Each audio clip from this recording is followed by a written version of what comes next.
Pat Fallon. Sir, welcome back to Wake Up America. So in your home state, as Rob just talked about, 53 illegal migrants were found dead inside a trailer.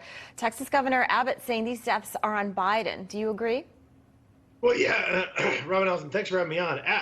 Unfortunately, yes. I mean, Joe Biden has shown a complete, really horrific apathy toward securing our southern border. He's ignored it. He hasn't visited it. He sent his quote-unquote border czar, Kamala Harris, down to the border one time. She doesn't know what's going on. So let's look at tail of the tape, if you will.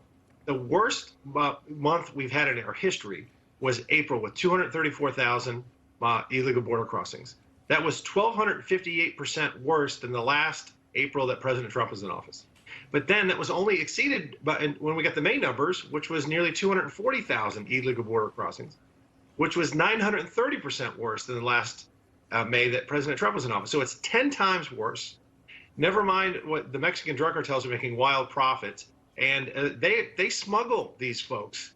Usually they charge about $4,000 a person. So it's starting to rival the money they're making with illegal narcotics. It is chaos.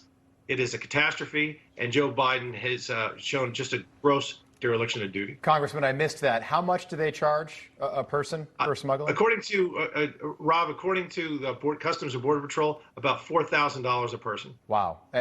So not very much, considering this is a human life.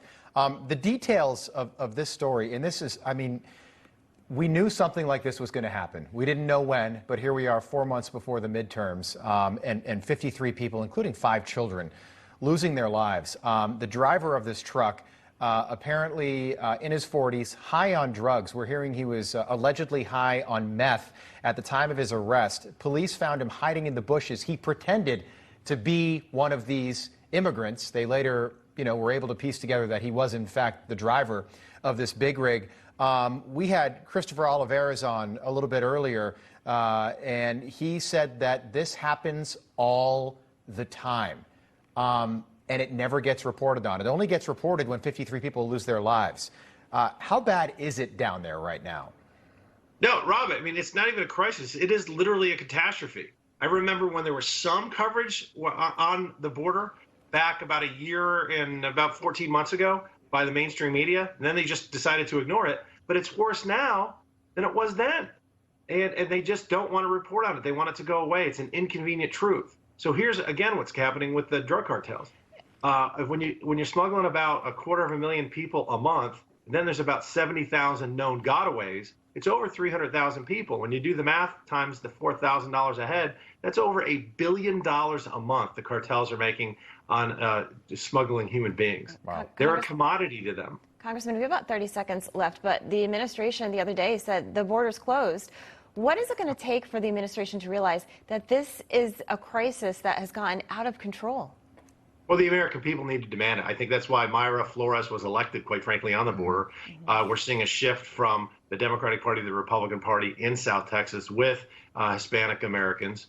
And, Mayorkas, and we had Dr. Gupta, Biden's national drug policy director. Right. I questioned him, and he said the border was secure. This man is living in orbit around Neptune.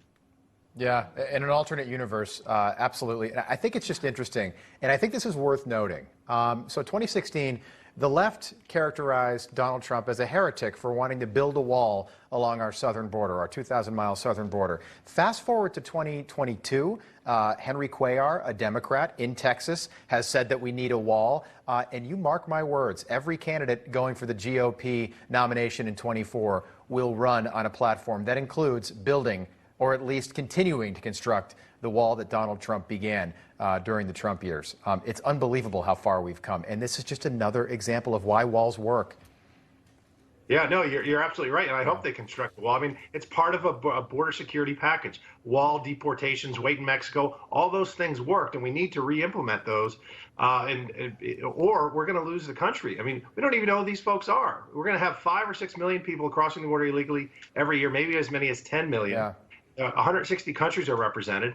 And again, it just puts every American in danger when you're empowering the drug cartels. Congressman Pat Fallon, good to see you. Keep us posted. We appreciate it. Thanks, folks. God bless. Thank you. All right. We've got a lot more coming up. Right now, let's move on to the Supreme Court today.